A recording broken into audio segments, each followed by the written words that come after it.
Hello hi అండి. ఈరోజు కందగడ్డ వేపుడు చేసుకుందామండి.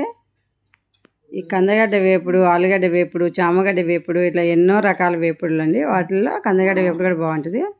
కానీ ఎంత మంచిగా చేసి పెట్టినా, ఎలా చేసినా ఎన్నో రకాలుగా ట్రై చేస్తూనే పెడతానే ఉంటామండి. కానీ ఇంట్లో వాళ్ళు మాత్రం అసలు ఏ కూరలు చేసినా కానీ ఇదేం బాగుంది, అదేం బాగుంది అంటారు. కానీ బాగుంది అని ఒక్క మాట అంటే ఆడవాళ్ళకి ఎంత మంచిగా ఉంటుందండి. అసలు లేడీస్కి ఏది కోరుకోరండి.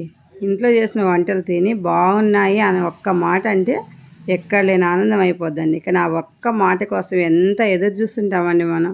కానీ మగవాళ్ళు మాత్రం బాగుందని ఏ రోజు అనరండి. అసలు ఎంత మంచిగా చేసినా సరే ఉందిలే, అట్లుందిలే, ఇట్లుందిలే ఇలా అంటారు. బాగుంది అని మాత్రం అనరు.